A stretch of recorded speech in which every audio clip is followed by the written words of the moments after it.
Hello, everybody. Megazard here, back at it again to give you another very exciting podcast episode. That being my ZardCast podcast episode 64. Now, I know I technically missed last week's time when I normally would air out the podcast and whatnot, though. But you know what? There's been a lot of stuff that has recently gone down the past few weeks, including some, breaking news, which I guess, even though it's breaking news, is something that we've been knowing about for the longest time. I'm kind of alluding to the Xbox acquiring Activision Blizzard. Like, yeah, it's finally a done deal. So we'll talk about that. Obviously, we got to talk about some Sony stuff as well. Like, they got that new version of the PS5 and whatnot, though. Jim Ryan stepping down. And then we got some Nintendo stuff with the unfortunate news that the online stuff for the Wii U and 3DS is going down, and some little stuff about Mario Wonder. I got to give y'all a little bit of heads up on that with the voice actor, but then also some spoiler warnings. I'm not going to talk about any spoilers though, but just kind of let y'all know what's kind of floating around there without actually telling y'all.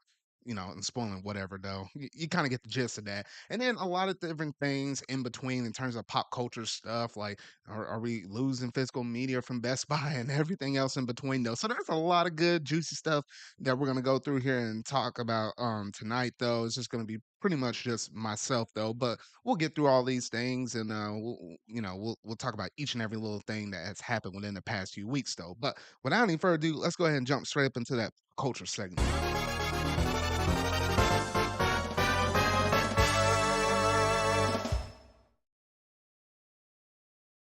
All right, so first we got to talk about Best Buy over here because apparently this kind of scared quite a bit of people whenever we heard of a report that it was kind of in a rumor mill ish kind of feeling at first, but then they turned around and actually gave us the actual legit facts of it. But yes, apparently Best Buy is actually stopping the sales of physical media for everything like movies and stuff like that, things that you normally buy like DVDs and all of that, like that's what's basically stopping for Best Buy. However, this is not going to affect video games, so we don't have to worry about that. But it is going to take place in early 2024.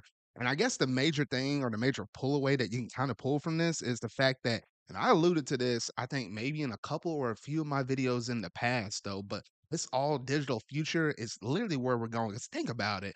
How many different things that you watch, you don't necessarily stick a Blu-ray DVD up into your Blu-ray player right now. It's just you literally sit down, you either got a Roku stick, a smart TV, or something like that, and you literally just go to whatever streaming service you want: Netflix, Disney Plus, Hulu. If you're watching sports, ESPN. Now there's even like YouTube TV. Like I remember I literally traveled like last weekend to Dallas or whatnot though, and got to visit some family and stuff. Like my cousin had a YouTube TV, and I was like, huh, I was like, I knew that was a thing, but I was like, man, I guess it's a bigger thing down there in the Texas area or whatnot, though. But you have so many different things in terms of subscription-based services that are actually out there, though, and it's just a lot easier, a lot more convenient. So there's really not a need to buy the physical stuff anymore. It's just super convenient, though. Granted, the only thing I kind of hate about that is the fact that it costs you like an arm and a leg to have every one of these services. Like this thing on top of my head, like what I have Disney Plus, I have Crunchyroll, and I think that's about it, and then I kinda share everything else. Netflix is making it a little tricky now because I used to share that from, like, my aunt or something like that.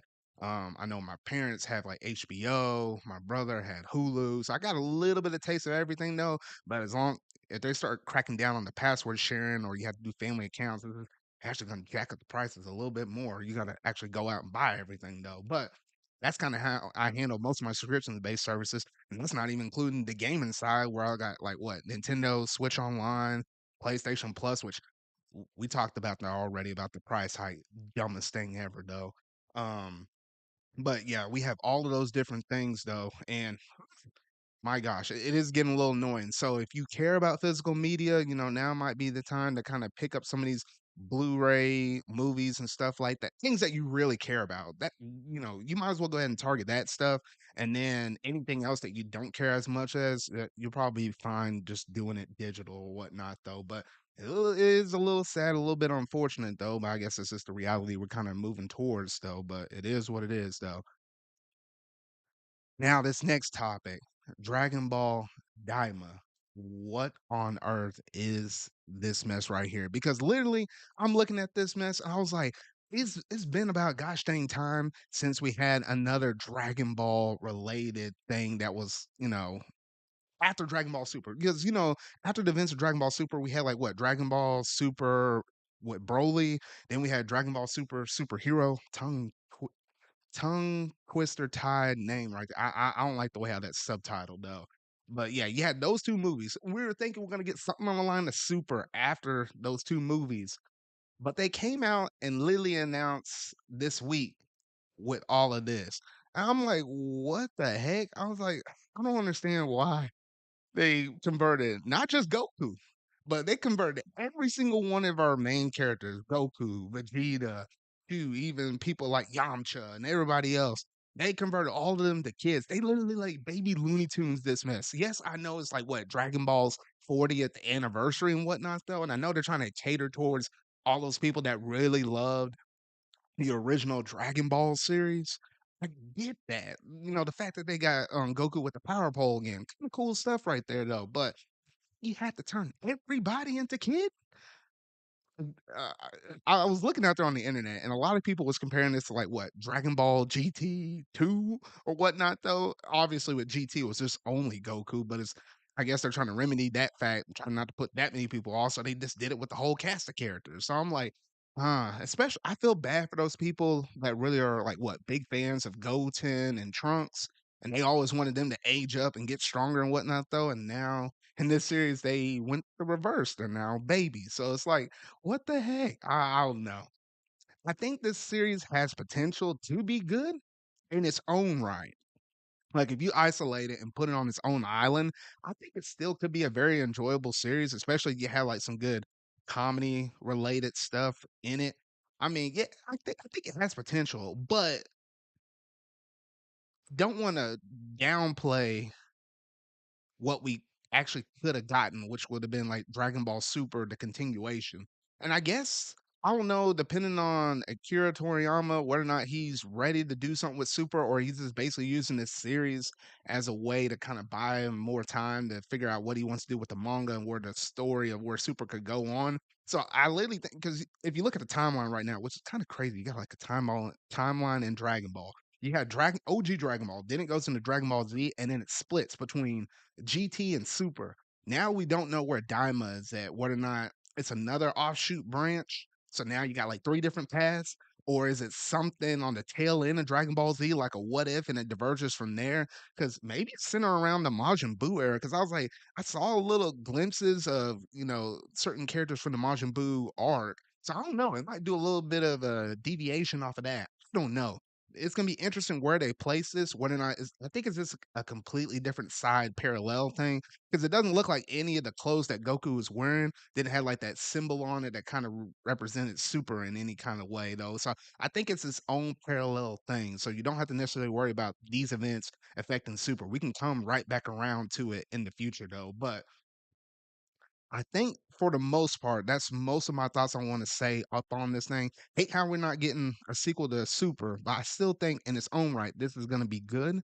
So we just have to kind of wait and see on this. Now, the release date for this series is going to happen in 2024 at some point. My gut will probably say summer or fall because if they just keep an open year, I doubt it's winter or the spring season, right off the bat though. But the cool thing is, unlike Super released in what 2014, that was before Funimation did its whole simul dubbing thing. So I think technically, when this series comes out, more than likely it will be on Crunchyroll, and more than likely not the same people from the Funimation cast now underneath Crunchyroll's umbrella though.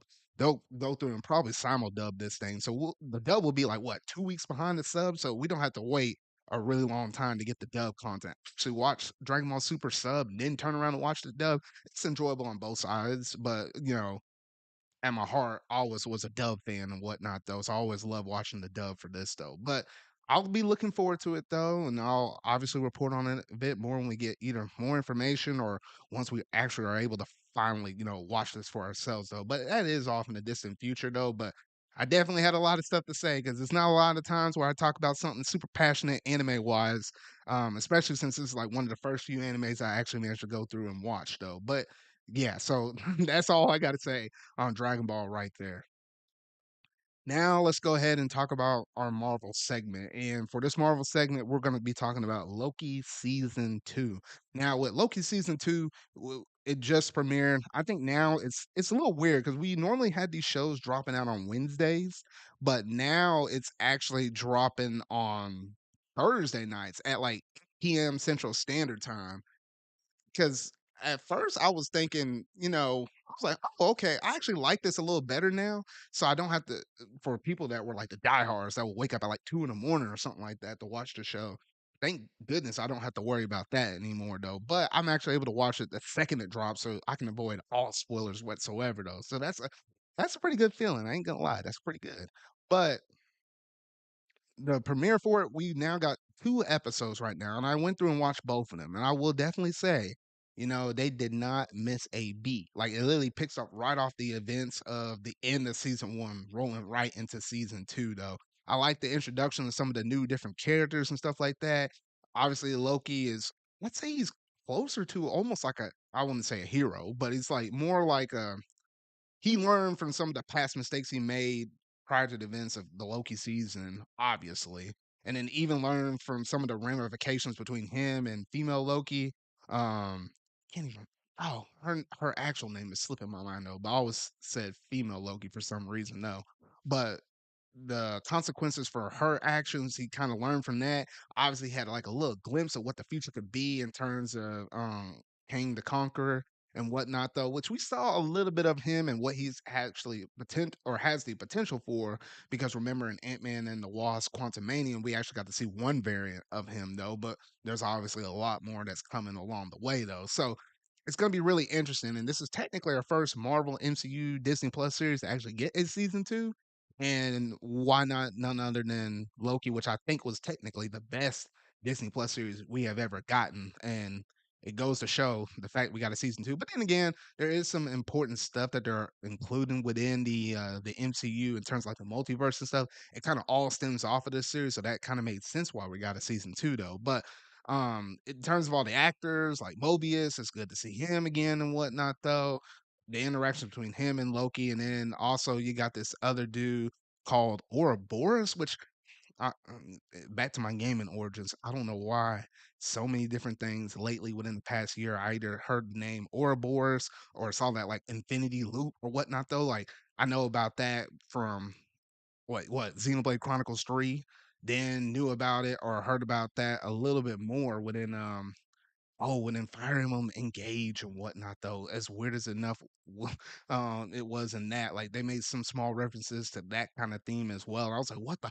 I was like, this is getting a little crazy though. I ain't gonna lie though, but yeah, honestly, Loki season 2 is really great. If you hadn't tried it, make sure to jump up in it. Obviously, if you hadn't seen season 1, make sure you watch that first and then come back and watch this though. Now that's pretty much it in terms of kind of like my opening impressions of Loki. I think it's like what 6 episode series or something like that. So I think this one's gonna be much better than than what was it, She-Hulk that we got previously before that though. So yeah, it's definitely gonna be leagues better than that. Hope thank goodness though. But that's it in terms of Loki though. However, while I'm still on the Marvel topic, I might as well go ahead and mention that there is a little change ups that I think we're gonna be experiencing here fairly soon within just the Marvel shows in general that are handled via Disney Plus. Because for the longest time, obviously, I mean, my major component was She-Hulk. That's where I really noticed it. Kind of noticed it a little bit in other past series though, but they aren't as good as like the actual movies. Like people can almost unanimously say, even though a lot of us still enjoy the new direction Marvel is going, but since the whole Infinity Saga between the first 3 phases, and then looking at phase 4, which was like a hit miss with almost every movie or every other show, and then now going into phase 5. Phase 5 has been better than phase 4. I'll definitely say that though. But in terms of the shows though, and then even when you looked at what was it, Secret Invasion, it was cool, but not as good as what it possibly could have been. I don't know. I was kind of feeling a little bit mixed, but it definitely felt better than She-Hulk, I'll say that. But literally just looking at all of that, it has a lot of different fans kind of questioning whether or not has Marvel lost its touch? Should they do something different? Maybe a reboot, maybe something else, stir the pot. I don't know. But apparently we heard some reports coming out that Marvel Studios is actually changing how they make TV shows. So apparently, they're gonna have showrunners who write pilots and show bibles, full-time TV executives, and they're moving away from limited series format and into a multi-season serialized TV. So basically, instead of having, because right now, in terms of how we're getting these Marvel MCU shows, it's literally like a movie, and they split up into 6 parts where they kind of feel like certain acts begin and end. That's kind of how it's handled right now. And for a lot of people, it hasn't been working out that well. The writing's been kind of, huh.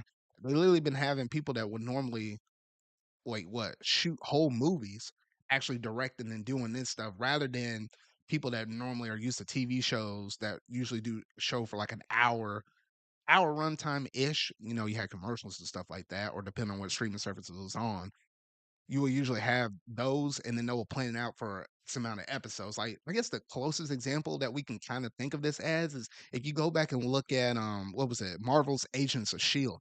Kind of expect something like that, but with all of these other newer shows, and then obviously you'll get more seasons and stuff like that. That might have helped She-Hulk because then you kind of would known exactly what you would have got. So if you like it, you like it. If you don't, you don't.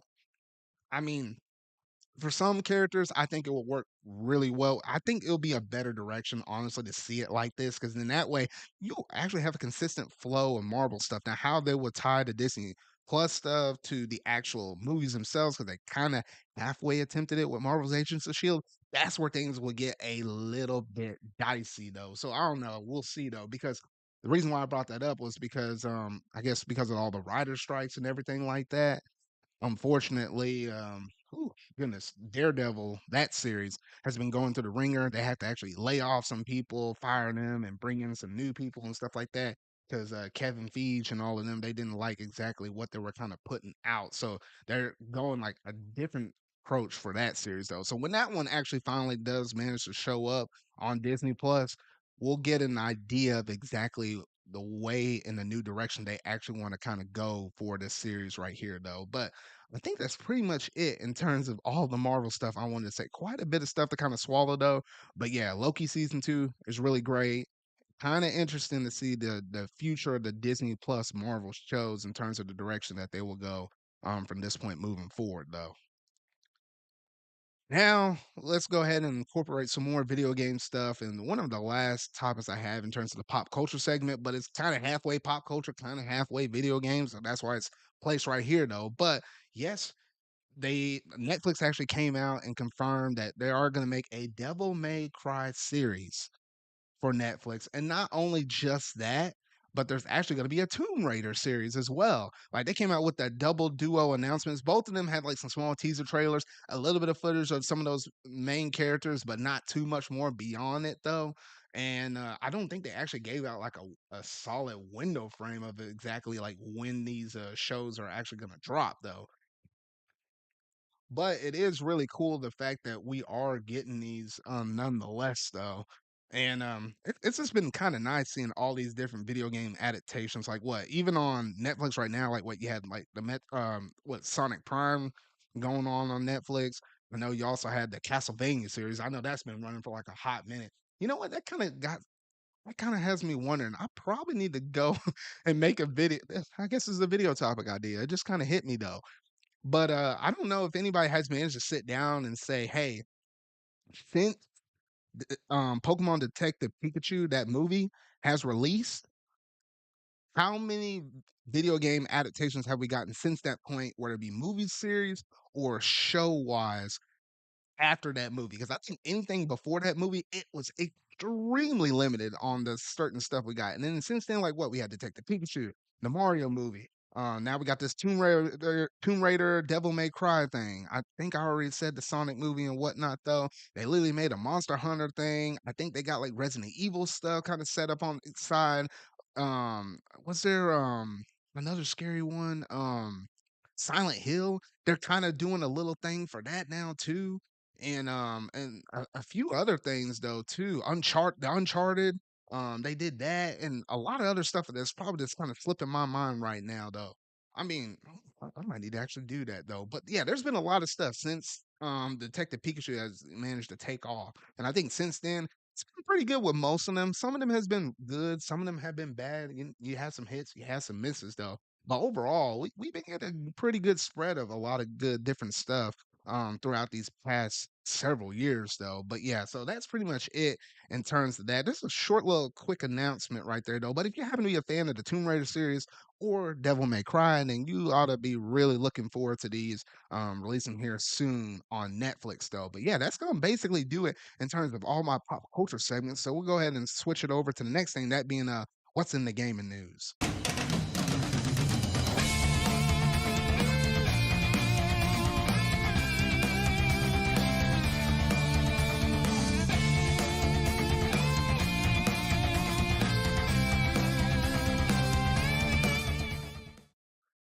All right, y'all. The deed is finally done. Xbox has finally acquired Activision, Blizzard, along with King and everything else. Now they own Overwatch, Diablo. I say Diablo, Call of Duty, World of Warcraft, Candy Crush, and everything else in between. It's crazy now that you can kind of think about that. Xbox actually owns Spyro and Crash. That was kind of closely associated to PlayStation back in the day, like on the PS1, PS2 era and stuff. That that's kind of crazy to kind of think about right now, though. But yes, it's finally done. We can finally stop reporting on this mess. I think I first mentioned this thing in the podcast. What was it, like a whole year ago, and then some, or something like that? We can finally put the nail to the coffin on this one, hold the dirt up on it, and move on to the next thing. Now, honestly, I don't want any more active acquisitions going on because I know there's probably going to be more though, but this one kind of burnt me out, to be honest, though. Just kind of seeing all those different court cases and stuff, like some interesting things out of those court cases. I ain't gonna lie though. Between like the whole thing that Xbox just recently leaked themselves, and then everything else in between in terms of sales and stuff. Some things on the Sony side of things though, because Sony was being a pain in the butt about this one. They just couldn't let go though. But yeah, it's finally done. They're finally a part of the umbrella. In terms of when we can get some stuff kind of associated with it, with some of these other series of games and having stuff getting dropped into Xbox Game Pass, we probably have to wait on it a little bit. It'll be somewhat a similar turnaround as like what we're kind of expecting from, remember when Xbox acquired Bethesda. So it's gonna probably be like a similar window frame in terms of all of that stuff though. But nice to finally see that the acquisition has finally done. We can finally rest, we can go to sleep and rest easy knowing that Xbox finally has and we don't have to report on this thing anymore. Oh shoot. Well, until the Xbox tries to go out and buy something else. Not Nintendo though. We heard about that stuff with that recent thing though, but none of that stuff though. But honestly, Xbox, y'all need to chill. Don't buy anybody else. Just let everybody else breathe. If we got to report on something else, let it be some other company, Microsoft. We know you got a fat wallet over there though, but like y'all need to chill, man. Y'all need to chill. All right, I'm glad to get that one off my chest. So let's go ahead and roll on over though. But now we got to talk about a couple of Nintendo topics. And yes, we got to talk about this right here because apparently we finally got the reveal of the new Mario voice actor. He's actually going to be voicing Mario as well as Luigi in Super Mario Bros. Wonder, and that is none other than Kevin Afghani. I think that's how you pronounce his name or whatnot, though. And I was literally looking at this dude, and I was like, "Oh, okay." And I was trying to figure out what was his previous work in terms of like other roles that he had on, any other, whether it be video game related stuff, anime, anything else. Apparently, I think this dude did some stuff for like some commercial related stuff though, but I think there's nothing really that stood out in terms of his resume. I think he did some stuff for oh gosh, Genshin Impact. I think he did some stuff for that and I think a couple of other things, but there was nothing on that list. If I were to go through and list throughout all the stuff that he was actually a part of or anything like that, anything that you would probably jump out and be like, "Oh, I remember that," or "Oh, I remember this voice." Like you could definitely tell based upon his resume, he's an up and a coming voice actor, not really well known. And I had a feeling that Nintendo probably would go after somebody like that that hasn't really kind of set their brand just yet. Because as you kind of remember looking back at Charles Martinet, yes, he did other stuff as well. Like Charles Martinet did some voice acting for like Dragon Ball Superhero. Of course, you're gonna, side hustle, still do things here and there. Nintendo ain't gonna pay all your bills though, but it is interesting how they managed to pick somebody up that isn't super well known within the voice acting community though. But nonetheless, from some of the snippets of stuff I heard, which I'll go ahead and say this right now. Yes, the game has actually leaked out there. So there's things out there that are on the internet right now. Luckily, I hadn't seen too much of anything. This is kind of more so those intro levels and stuff of the game, though. So I'm like, oh, okay, thank goodness on that, though. But somebody actually has managed to go through and put like audio clips of all like Mario and Luigi speaking and stuff like that. I think for the most part, the voice actor kind of hit most of the great strides of what Charles Martinet kind of set up though. Obviously, you could tell the difference between his new voices versus the old voices and whatnot though. But it is interesting nonetheless though. But I think they managed to find somebody good who's probably going to grow into this role given more time and everything like that he will probably do for more Mario roles. Assuming if this is not just a one and done for just only Super Mario Brothers Wonder though. But yeah, I did also want to kind of put that out there that yes, the game has officially leaked. So if you're trying to avoid, thankfully it's not like a story heavy driven game like something like a Spider-Man 2, which probably that's gonna leak out as well though. But luckily, it's nothing that's gonna be like that though. But yes, I just want to kind of let y'all know on that if you're trying to dodge or avoid anything, try to be really sensitive in terms of like spoilers or anything brand new, and you're just going to kind of experience everything raw though. I just want to put it out there though. But yeah, in terms of this new voice actor right here, with Kevin, really looking forward to the work that he's doing, and we'll see on Friday whenever that game drops in terms of all of the different stuff he managed to do for this game though. Because that was the other half of the story. I don't know if they wanted to actually reveal this information earlier or whatnot though, but somehow the demo unit from one of the retailers. I don't know if it was Best Buy, Target, Walmart, or whatnot. Though you can actually play Super Mario Bros. Wonder one of those demos right now.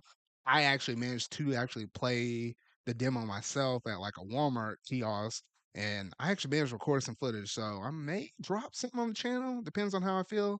Maybe sometime early next week before the game actually drops. It's kind of giving some raw impressions though. But from what I played, the game is really solid though, and I feel like Nintendo's definitely cooking on this one though. But crazy how the demo unit actually managed to leak, which it really shouldn't, but I guess that must have been an insider job or whatnot. And they thought they had the voice actor narrowed down, but based upon their guesses, they still managed to get it wrong though. But yeah, so that is pretty much it in terms of all the stuff I wanted to say on the Mario voice actor side of things though.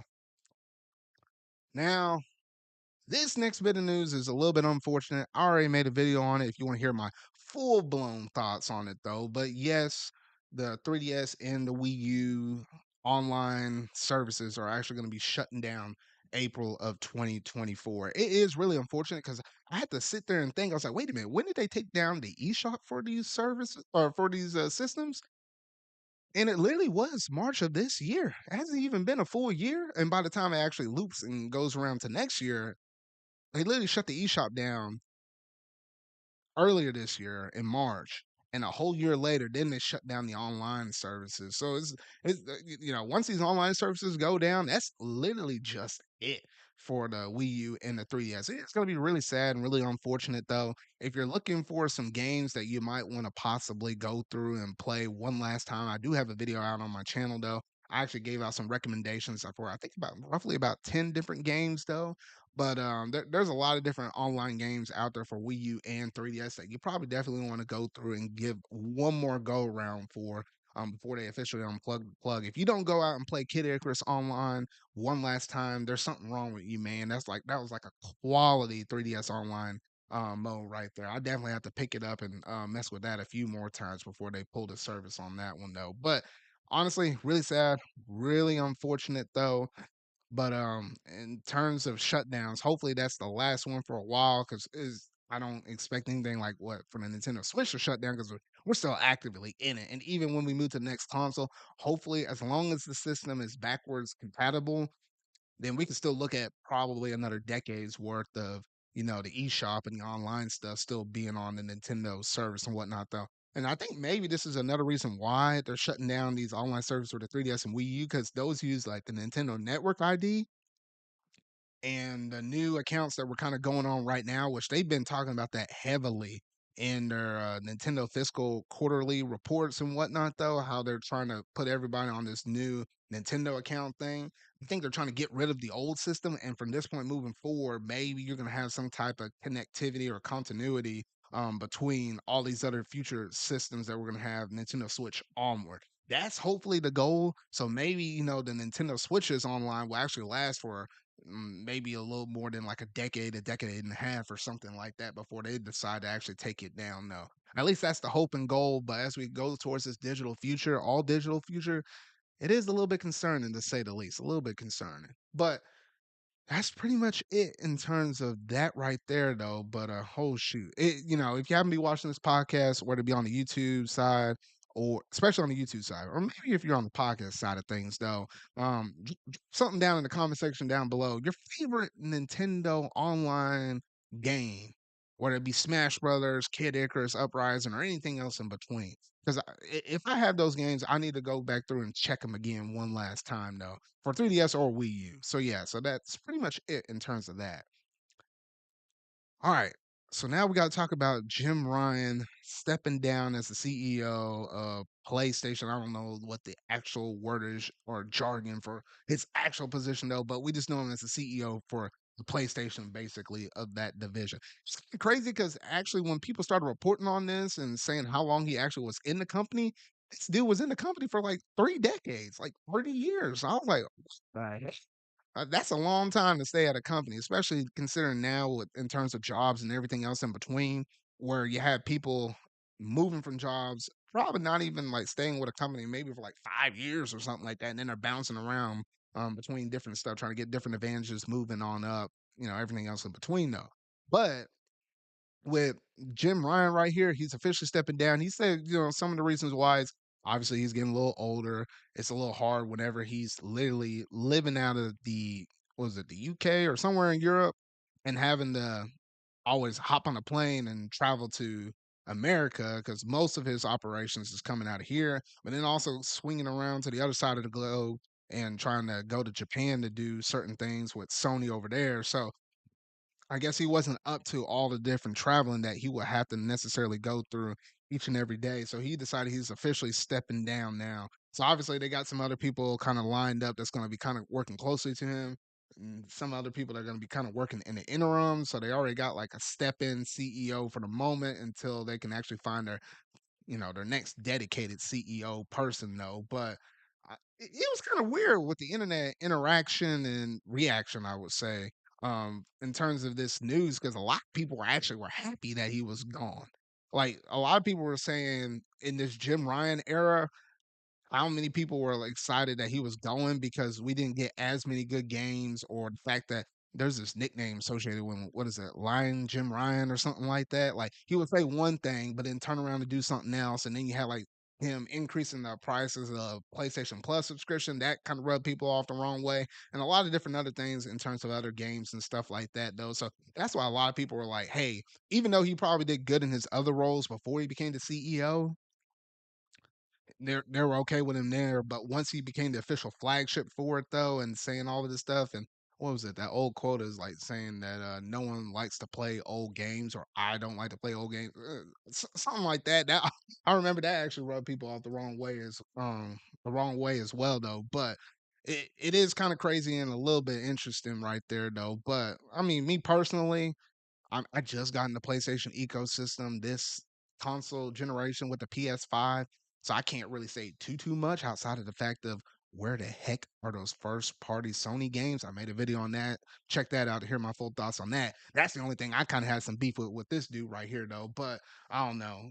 I just noticed across the gaming industry, it's just taking more time to make these bigger giant AAA games. Like where the AA games at, man? I'm like, we need some a little bit more of those just to kind of fill in these gaps because the budgets are going through the roof and whatnot. Though, who knows? We might have another gaming market crash Maybe not to the size of like what happened back in the NES era or nothing like that though. But I feel like something could happen because it's crazy because you can have one flop game and that could shut down the studio. Like that's where we're at right now though. But that's another long tangent right there though. But Jim Ryan, it's thanks for all the work that you have done. Hopefully you have a good retirement, chill with the family and whatnot though, and at least try to take it easy. Don't be like like Reggie Fils-Aimé and say you're gonna take it easy and then do some stuff with GameStop and then doing all these different other sermons.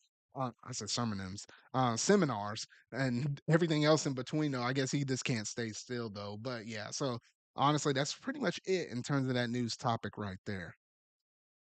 Now, the last thing PlayStation wise we got to talk about is this new PlayStation 5 version. Everybody was referring to it as the PS5 Slim because, like, what we had a PS4 Slim in the past with that console, though.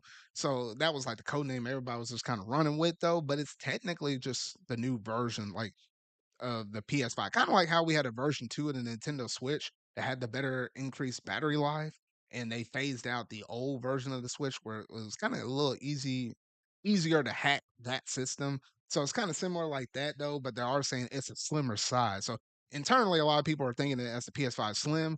But the interesting thing with this system is once they actually go through and sell through all the stock of the OG PS5, they're actually going to go through and they're gonna phase that old system out, and it's just gonna be this one. So you're gonna have the PS5 with the disc drive that already comes at it, and that will be still at the cost of $500 MSRP, or interestingly enough, this is actually getting a price increase because the digital system, remember, the digital system on our current models is MSRP $400. However, this one is a MSRP $450. So it's like, well, what the heck? And then if you think about it, well, maybe you want to purchase the digital edition and then turn around and get the disk drive that attached to it later. You might be thinking, well, how much does it cost to get the disk drive though? But the disk drive is like roughly about, oh, y'all ain't gonna like it though, but it's actually like $80 to get the disk drive. So it's like, wait a minute, if it's $80 to get the disk drive, by the time you do the new $450 base model for digital and attach the disk drive, it's technically gonna be $530. It's technically be more to get diskless and get the hard drive after the fact versus getting the actual the full blown PS5 with the disk drive already attached with it though. So it's interesting to see this new price hike right here. Now, here's another kicker though. Remember how you can stand the PS5 up vertically? Apparently that's not going to be so much the case now because now it's like, oh, we'll give you something to kind of lay your PS5 console down horizontal, which literally looks like a paperclip small little thing. I was like, what the heck are they doing right there? That thing looks flimsy, probably more flimsy than the little kickstand you had on the baseline version of the Nintendo Switch. Like that thing used to fall in all the time. Obviously, the what was it? The OLED version now has the way better kickstand. Like that thing ain't gonna fall over. But that's just kind of what that reminds me of. But the kicker on that is it costs $30 just to pick up one of these things. I was like, what? What? Just standing up vertically? I was like, okay. I know most people, I think, actually still set up their current PS5 consoles pretty much vertically and stuff like that. But this is interesting how now if you want to stand up vertically, it's gonna cost you. I don't know. That to me is a little dumb, and that doesn't sit well with me as that doesn't sit well with me either. Though I'm like,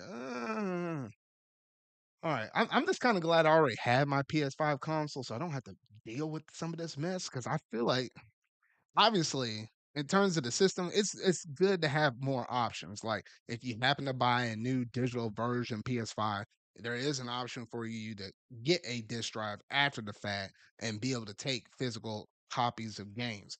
I love the fact that there are options, but the fact that you have a slight price increase on it though and you're basically bumping it up $50, I'm like, that doesn't sit too well with me either, though. So It's nice and cool. I mean, the storage size of the system has managed to go up from like 800 something gigabytes to a full blown terabyte. So you got like a couple hundred more gigs of memory though, but I don't think that's still justifiable in terms of the price hike. In times past, you used to have consoles go down in price, granted with more time, but now you're actually seeing consoles either stayed or same price or like with the PS5 actually going up, which is kind of weird. You usually used to go the other way. Even look back at now at the Nintendo Switch, even though yes, you got like three different models for the Switch. Like you had the Switch Lite, which was at 200, the baseline, which is 300, and OLED, which is at 350. That baseline Nintendo Switch is still priced at 300. Nintendo has not even cut and sliced the slash slash the prices of the Nintendo Switch. They hadn't even done that just yet though. So it is kind of, that's the name of the game where we're at right now though. They just got to capitalize on all of this stuff. I don't know if it's so much like inflation or something like that. Just the price of everything, even the cost of living has just gone up and whatnot though. So they just got to somehow get those profits turned around and whatnot though for these companies though. But yeah, I think that's pretty much it in terms of most of the information for this new PS5 version. So obviously, I think they're going to start selling this some point in November. We don't have like an exact hardcore date for it though, but it'll be some point in November. Which now actually looking at this console now, the fact that you have like those plates split in half, the plates that they're selling right now for the current PS5 models, those aren't gonna work on these ones right here. Not even the new Spider-Man PS5 plates. Those aren't even gonna be able to be put on this system though. So imagine they're gonna go back and make some new versions for these particular consoles though. But it's kind of interesting how what the new Spider-Man console is actually going to only have like the full blown regular old design that's going to be compatible with the old PS5 model. I don't know. It's kind of weird how they didn't kind of future proof that. I'm just kind of spitting right now, but that is something to think about though. But I think that's pretty much it in terms of most of the PS5 details that I've seen on this though. So, kind of curious. Have you bought a PS5? Have you not bought a PS5? Or are you one of those crazy I ain't gonna say Sony pony though, but I'll just say a Sony fanatic. Where you might already have a PS5, but you might go out and, try to get one of these as a newer version or whatnot though. I'm just curious though, but I think for those that are new coming up in it, you might as well just go ahead and buy the full blown version with the actual disk drive up in it. If you have any remote idea that you're gonna do a physical copy of the game, you might as well just get that, so you're not gonna be out of pocket an extra $30 though. But yeah, I mean, an extra $50 just to do that upgrade. I mean, hey, it's gonna wind up saving you an extra 30 in the long run. So that might be the way to go. That might be the way to go.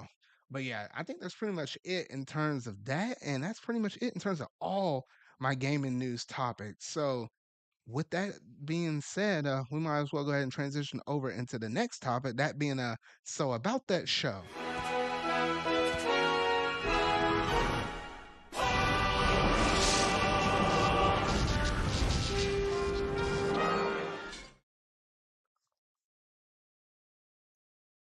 All right. So, in terms of stuff that I've been going through and watching lately, which then I managed to make my thing disappear though.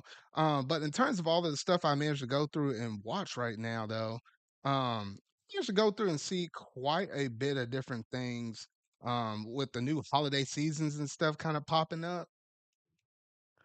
And I'm kind of in a little bit of a Halloween kind of feeling mix right now. So I managed to go through and watch a couple of things right there. So I can kind of give a couple of recommendations out there that are on Disney Plus though.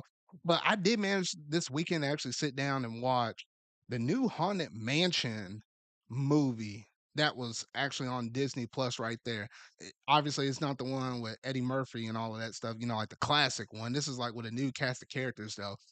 Say that movie was actually pretty entertaining. It was actually on the closer on the funnier side than it was on the super scary side. It was more like a creepy, hilarious kind of movie right there.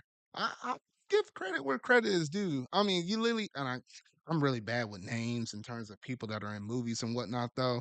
But you literally had the same dude that was, Mobius. like Mobius and Loki season 2. That dude was up in there along with a fair good amount of other faces that a lot of people, if you're like a movie fanatic, you probably recognize these people as you're going through and actually watching this. Though highly recommend it. It was actually pretty entertaining. It got me rolling and laughing quite a bit. I didn't think I was actually gonna like it that much though. But yeah, I managed to watch that. And then in terms of other spooky stuff on Disney Plus, I just managed to watch the first episode of the new Goosebumps season 1 that they're doing right there.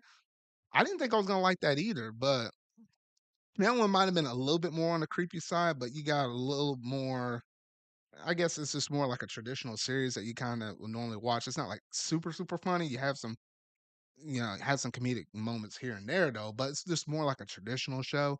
But it's actually pretty good too. And I know that one's like I think 6 episodes or so. So I'm gonna have to turn around and sit down and watch the rest of the other ones. I think it's like what 5 other episodes I got to sit down and watch though. But yeah, that's just a couple of things I've been going through and watching. Now, obviously, that's probably it in terms of new stuff I've seen on Disney Plus. Obviously, I already gave my thoughts out on Loki season 2, but in terms of anime related stuff, yes, we are in another brand new season of anime right now, though. So I have to go ahead and give y'all some of my thoughts on some of the new stuff I happen to see within this new season. Obviously, there's a few that I managed to go through and watch. I'll give some impressions right now on those, but obviously this I hadn't seen everything that's going to be coming out this season. I'm still waiting on some dubs for some other things to drop though. But I'll give some thoughts on some of the stuff I managed to go through and watch though. But let me see here. So there's there's like 3 or 4 different shows I'm watching that are like sub, and there's like roughly 3 or 4. It's almost a 50-50 ratio. I normally watch more things dub. I would say 90% dub, 10% sub. But it's kind of interesting how most of the stuff right now is like split. I'm kind of upset a little bit how the fact that we don't have some of these that I'm watching right now that are subs. I looked at them, saw that art style, saw the promotion, saw those trailers and stuff. I was thinking, surely enough, this is gonna get dubbed.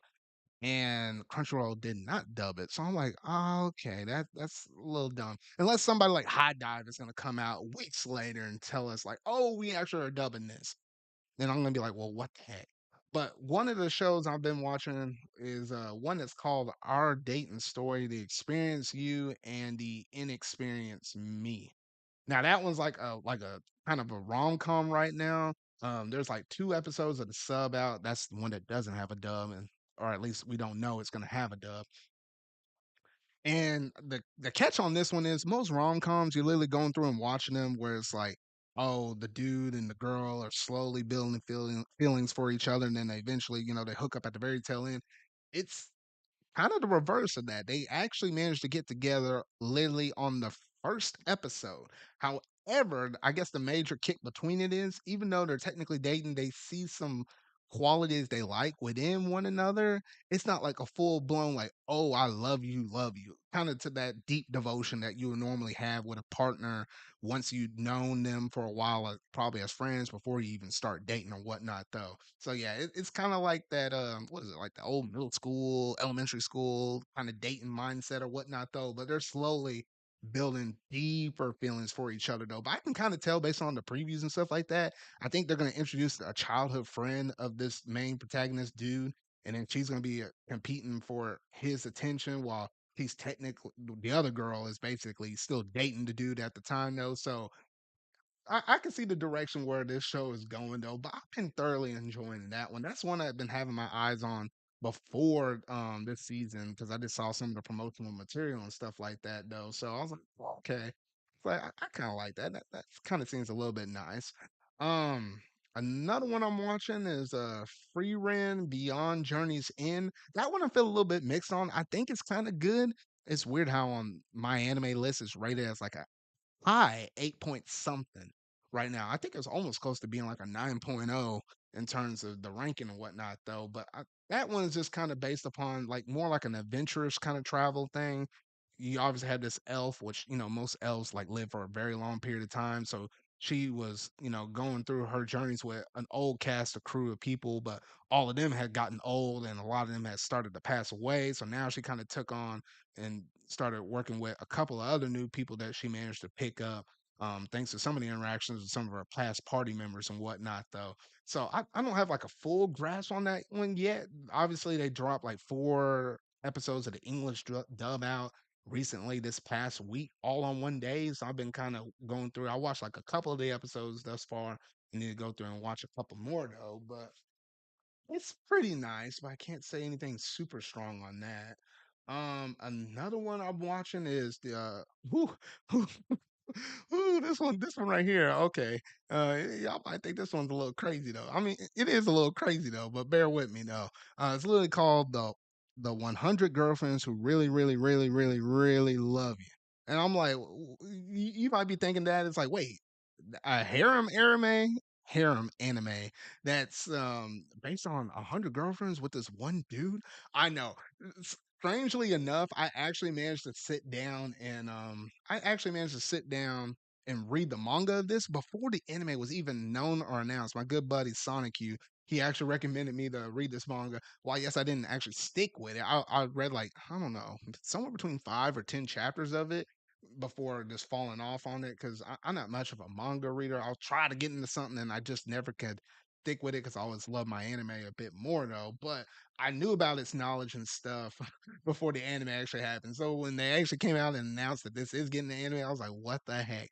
I'm just sad that they didn't go through an English dub this because man, this is definitely one of the better, crazier kind of harem animes right here, or harem shows, should I say though. And I'm like, oh, I hate the fact that they ain't getting this dub though. But honestly, there was one episode out as of the time of this podcast. Now there's actually a second one that just dropped today. So as soon as I'm done with this podcast, I'm gonna be going through and watching that episode right there though. But honestly, some really good stuff right there. I highly recommend it because that was a really good first episode right there. Pretty funny stuff. If you're looking for some good laughs, you're definitely gonna get it with that series though. And then also I'm watching Berserk of Gluttony. Now this one right here, I think has like 3 episodes as of this point of this podcast, and it's based upon this one dude used to get bullied a lot and whatnot. Though I guess it's kind of weird because it's kind of like a realistic kind of anime in the sense that they're it's basically like adventurers and stuff like that. Like there used to be some regular old people, but I guess something happened in their world or something like that that gave people skills, like skills that you would normally see in like a video game or something that gives like a person like an advantage or a one up or something like that. No, but l- literally you had this dude go over here and had this one skill, and it's called like gluttony. And I was looking at that skill, I was like, okay. At first you were thinking, oh, this dude is just hungry all the time, and his stomach is growling like almost nonstop or whatnot though. And then apparently his skill is literally if you beat or kill something, whether it be an enemy, a person, or a monster or something like that, instead of him leveling up his stats like how anybody else in this show would, he actually steals skills, certain skills and certain stats from other people. So that's why he never levels up, but he steals all of that stuff. And that's like his special power right there. And it's not like he can just stop right there. Gluttony, if you know anything, based on the word and the name alone, yeah, you always got to constantly eat. So now he's kind of stuck in a pattern where he has to kind of go out and kill things all the time just to satisfy that skill. So that way he just doesn't up and die. And at the same time, he has this relationship with this new woman that he's working with. And he's just kind of doing some things around her mansion and stuff like that, though. Potential love interest for the dude potentially, which what I can kind of see this road kind of going down though. It's weird. Some people were looking at this show as like a sword art online rip off or something like that, or like a twist or whatnot though. Which in some ways I could kind of see it, but in a lot of ways not necessarily so though. But this one's been kind of interesting though, so I've been kind of liking that one quite a bit as well though. And I think that's pretty much most of the stuff that's off of Crunchyroll's side of things, though. Obviously, there's some shows I've been going through and still been watching as of now. Like, for example, Bleach, that one's still ongoing. So I'm still watching that one as that one is still airing out. I think there's like 3 or 4 more episodes on that one. I still need to watch the rest of this most recent English dub episode that dropped. What was it, yesterday? Because those like to drop on Saturdays. But there is one show that I managed to watch that's actually off of High Dive, and it's called shoot, I'm trying to remember what the name of this thing is. Sometimes it's a little hard to remember all these different names because you watching so many different things though. Um, oh gosh, and I hate it whenever they put the Japanese names of this thing on. I'm like, I don't need that pig Latin, man. Give it to me straight, man. Um, the Dangers in My Heart, I think is what it's called, if I remember right. Yeah, The Dangers in My Heart. That's literally what the show is called. And it's literally about this dude that at first, you could tell something was off with this dude. He was like a loner in the sense like he would hang out in the library by himself, draw some weird things. He was like, "Oh, I'm gonna murder this person" or something like that. It's just kind of like an internal kind of thing. Not like he would actually go and murder somebody or anything like that, though. But he kind of had that weird offset mindset, not really sociable, anything like that. Kind of kept to himself and whatnot, though. But then all of a sudden, you had this other girl that came up out of nowhere and then started eating snacks in the library where he normally would hang out, and slowly but surely he finds some qualities he kind of likes in her, and then he starts kind of forming some relationships and feelings with her. But then in turn, she also looks at him and is like, "Oh, it just kind of seemed like an off dude, nothing special, whatnot, though." But slowly but surely, she notices the qualities in him, and it's just a typical rom com show like that, though. But it's like it's slowly happening, kind of like in the traditional sense, though. But that one's kind of really nice. It has some good comedic moments up in there, though. I like both the main characters for the dude and the girl as well, though. I think that one has a lot of potential, though. I was going through and binging it because I thought the series was already over because I think technically that was what was it? Oh, summer anime. I think it technically was, but the English dub, obviously, High Dive does their stuff way later or whatnot, though. And I thought it was all done, and I got all the way to episode 6 or 7, and then lo and behold, no, you're gonna have to wait now. Now we're gonna treat it like a true episodic. I was like, ah, shoot, just when the stuff was just getting good though. So I was like, man, I guess I gotta wait. I guess I gotta wait though. But yeah, so that's pretty much it in terms of I think most of the stuff I've been going through and watching. I know I'm waiting. Oh, shoot, I was about to forget one. Dude, I was like, so where the other one at? The other one is Dr. Stone. That's the one that I most recently started, which that one hasn't missed not one beat. Starting right back off. Obviously, this is like the second core of the first half because I think like what it first premiered the Dr. Stone. Oh shoot, what were they dubbing this arc as? The Dr. Stone New World. You literally had like the first few episodes, or you had the first arc of that for the first core. I think that was technically a spring anime. You had an off season for summer, but now we're back in the fall for the second half of it right there. So yeah, so it had to miss any beats. It's much of the same Dr. Stone and whatnot though. If you're a science fanatic or whatnot though, I mean it's really good. I think it's like one of the few shows that are actually doing same day dub. So you can actually watch in the sub or dub, but way back, if you've been like a long time listener of my channel or whatnot, though, when I used to actually review animes up on here, like I review everything from what was it, um, Fire Force. I reviewed some My Hero Academia stuff. Obviously Doctor Stone. I was doing those reviews and I was trying to watch them as fast as I could to get the reviews out. So I actually started watching Doctor Stone sub partially because of that, but partially because I heard so many good things from people that read the manga and stuff. So I was like, okay. So and since then, I've been kind of hooked on the sub. I didn't even really gave a try for me to go through and watch the dub. So I was like, I might do that at some point though. But usually, whatever I usually start off with, 90% of the time is usually what I'm gonna stick with though. But yeah, so honestly, some really good stuff for Dr. Stone. If you hadn't seen that series, that's one I really highly recommend. I don't think you can really go wrong with that series, dub or sub right there though. But that's pretty much it in terms of most of the things I've been going through and watching though. But like always, for any of the stuff I kind of mentioned up on here though, if you happen to watch anything or you want me to watch anything, whether it be anime or anything else off of a subscription based service though, whether it be Disney Plus, maybe Netflix or something else like that, Crunchyroll.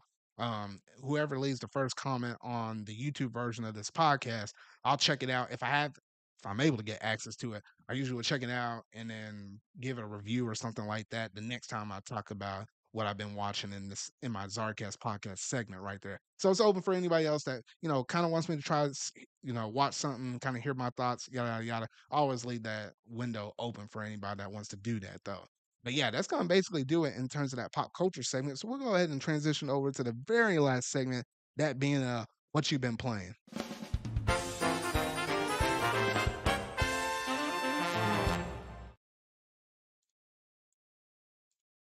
All right, so in terms of what I've been playing lately, it's literally been honestly, surprisingly, it's only been like a couple or a few games. A little bit of Splatoon, just very minor. Obviously, I went through and played some Detective Pikachu, which that was like one of the more recent games I managed to go through and buy. And I managed to complete one case on it thus far, though. But the one thing I say that I managed to play the most of was a game that's called Honkai Star Rail. It's been like a little bit of my guilty pleasure kind of game. It's really not that bad in terms of that sense, though. But I put so much time up in that thing, a lot more than what I thought I actually was gonna put up in a game series like that. Because literally it's basically a mobile game at the end of the day. Like literally this game released in its early betas or something like that and then officially dropped roughly around April of this year. And it's only been on the market for about what 4 or 5 months or something like that by the time I jumped into it in like mid-September or whatnot. But I was just thinking, with most games, with it being kind of gotcha based in the sense of you pulling characters and stuff like that, and certain light cone items and stuff to help boost up your character's powers and whatnot, though.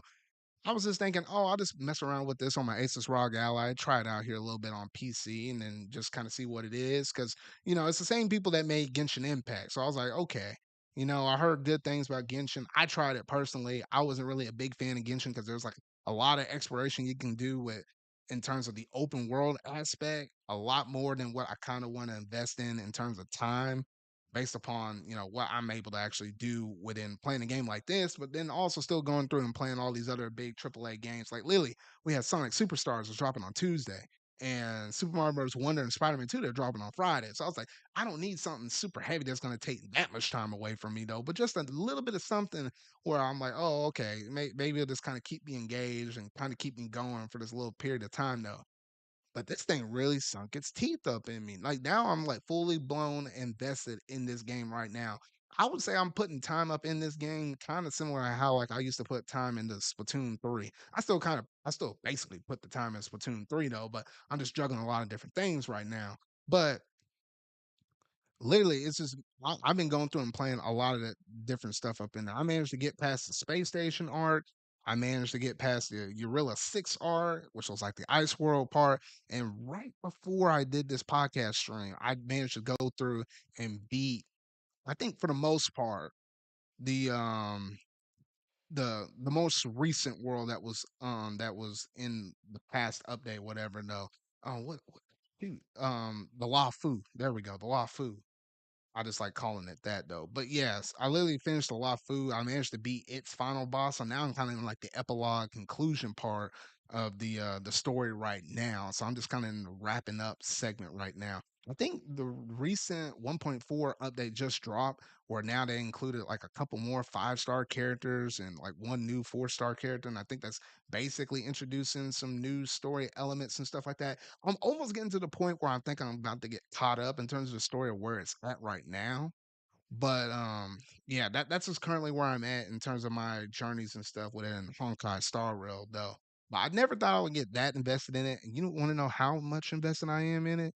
The fact that I actually put some money into this free to play game.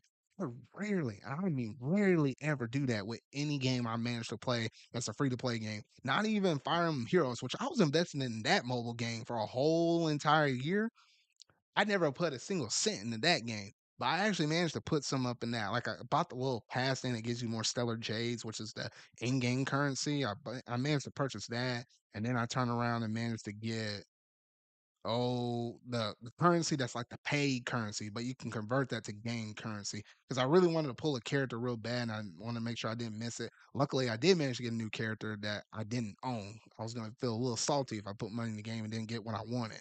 But yeah, I managed to actually put a little bit of money up in it, so I'm kind of a little invested up in this thing though. But honestly, it's a really great experience. So if you like something, if you want to explore a game like a Genshin, but don't want to have that huge long time commitment, Honkai Star Rail is perfect because with it being a turn-based RPG, super flashy and stuff, like I don't want to be the one to say, compare it like to something like a Persona 5 or something like that. But if you want to think of it as that, go ahead though. But it's like a flashy game that looks like that. You're still able to go around and explore these worlds. It's just not like big and vast and there's open-ended areas like a Genshin or whatnot though. So you can kind of get in, do what you got to do, get some level ups, get some items, get some progression stuff like that, do a little bit of story, and you can get out. That's the reason why I like Honkai Star Rail a whole lot more in comparison to Genshin Impact or anything like that. I've been primarily playing it on PC, and I have the game on mobile just to do my login, check-in things, even if I don't want to fire up the PC or whatnot, though. So I've been kind of, playing it mostly on PC, but doing a little check-in, quick things on my phone.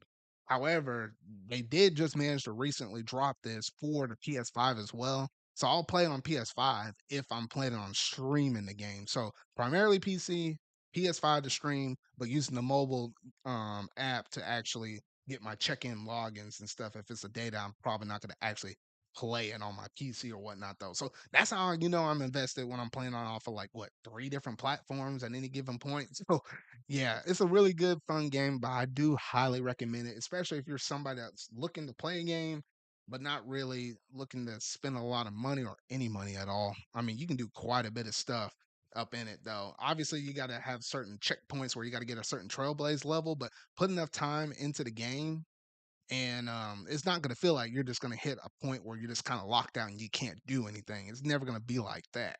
So yeah, so honestly, some really good stuff like that. I think that's the main thing I've been playing these past few weeks. Oh, and obviously I played Detective Pikachu. I'll give my thoughts on that here real quick though. But with Detective Pikachu, the game is pretty good. I managed to get done with one case thus far. Still need to play a little bit more of it though. However, man, I hit that bad stretch now because what? Now we're about to roll into Monday and Sonic Superstar drops on Tuesday. And you got like what Spider-Man 2 and Mario Wonder dropping on Friday. So I doubt I'm actually gonna beat this game before those ones came up because I never thought that Honkai Star Rail was gonna take that much time away from me though. But I mean, kind of wish the game was a little bit cheaper. Definitely some charm up in this game though.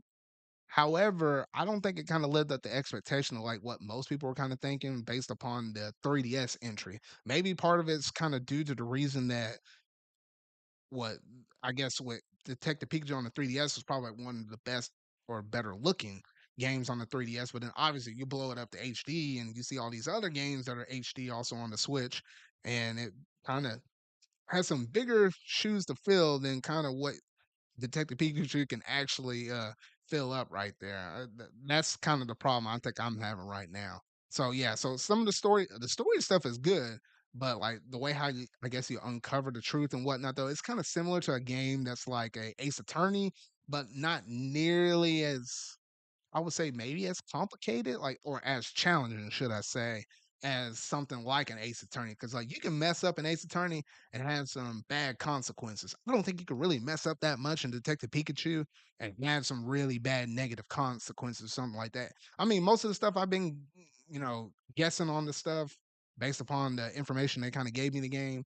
I mean, I hadn't really messed up on anything thus far though, but as I put a little bit more time in, when I can fit it in, to be honest though. But uh for anything else I managed to play up in there, I'll try to update y'all on this podcast in terms of like my overall thoughts though. But it's nice. I think it's definitely geared more towards kids though. I'm still kind of glad I got it, but I don't know. My opinion could change a little bit depending on how much longer I'm playing the game, and I'll probably have some deeper thoughts on it probably a little later on though. But I think that's basically it in terms of Detective Pikachu that I kind of want to give out in terms of my general impressions on it though. And I think outside of that, I want to say that's basically it. in terms of most of the games I've been going through and playing. I'm trying to think, was there anything? No, I don't think so. But yeah, so that's pretty much it in terms of what I've been playing. Now, obviously, the big three are going to be coming up here this week: Sonic, Mario, Spider Man.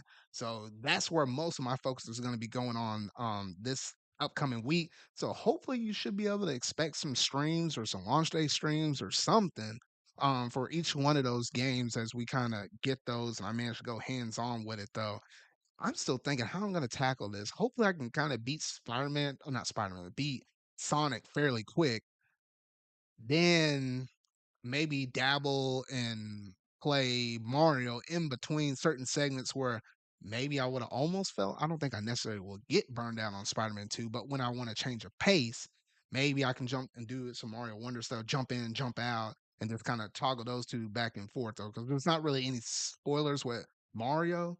But with Spider-Man 2, I don't want to get spoiled with anything on that. Like literally, I have the was it the Spider-Man 2 collector's edition that should be coming in on Friday, so I'm really looking forward to that and what that whole 19 inches of venom and all of that stuff. Oh man, that was a funny tweet on Twitter for that though. Oh my goodness though. But yeah, so I have all of that stuff to really look forward to as well. And I'm crossing my fingers because I think on Tuesday they're literally gonna have the Spider-Man PS5 plates as a Best Buy drops on. Wait, it's either Tuesday or Wednesday. I have to look back at the Best Buy app, but it's going to be a special app thing where they literally going to go through and actually put the plates down, and on those plates, you're going to be able to actually purchase it off of the mobile app, and it will actually allow you to go through and actually get it that way. You won't be able to actually do it on PC, but that's just like another way how you're going to basically be able to do it, though. So yeah, so that's probably the way how I'm thinking I'm going to try to get it. So fingers crossed because somehow those plates managed to actually sell on me really, I mean, really quick though.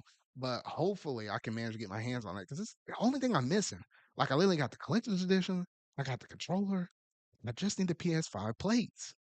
I don't know. I don't know. Fingers crossed on that one though. But I think that's pretty much it in terms of all of the stuff I've been going through and playing these past few weeks, and that's basically it in terms of all the topics I have for this ZardCast episode 64 though. So quite a bit of stuff happened within the past few weeks though.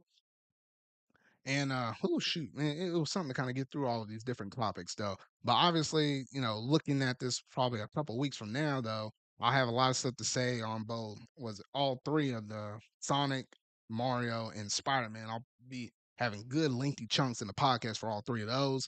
Obviously, it's gonna be like right before it's gonna be literally right before actually it's gonna be 2 days before Halloween. So has some kind of spooky segment up in there and maybe get maybe get Steven or somebody up in here and what are we talk about some spooky moments in games or something like well I have something for the season though. I always like to typically do something as we get closer in these holiday seasons and whatnot though. But yeah, the holiday season is definitely here. Things are about to actually pick up though. Things are getting a little cold outside. Like I actually have to wear some pants now. I can't even wear shorts out the door now anymore. Wear some pants, long sleeves. So I have to, pull out jackets out of the closets now. It's like it's actually getting a little cool outside though. A little cool, a little cold though. But yeah, but it's pretty good. Nice to experience the changing seasons and getting to see the different fall leaves changing and stuff like that though. Enjoying all the pumpkin related tasting stuff and everything else in between with all those fall snacks and stuff like that. Caramel apples, everything else in between though. But I was like this time of year. I definitely love the different change of pace though. But yeah, that's basically gonna do it in terms of my Zarcast episode 64. Now, if you happen to be watching this here on YouTube, make sure you're gonna hit that like button. Go ahead and hit that subscribe button and that bell to stay up to date on all things video game related. I feel like talking about and discussing. And in terms of future podcast episodes as well, you can always catch these here live on the YouTube side of things at 9 p.m. Central Standard Time every other Sunday night. If something changes, obviously you can check it in the description box down below. I have a Zarcast Twitter account, and if anything changes, I usually will tweet out there whether we're going live or if I got to delay the podcast out a week. Everything else in between on that though. But if you happen to be watching this on a podcast server, make sure to hit the like. Go ahead and leave a review if it allows you to leave a review or anything like that though. And then just let people know I'm just out here, just a dude talking about video game related stuff, pop culture kind of related stuff, and everything else in between though. But yeah, that's gonna basically do it in terms of my Zarcast episode 64. So remember, y'all, Until our video I make next, until my next episode, that being my ZardCast episode 65, I'll see y'all later.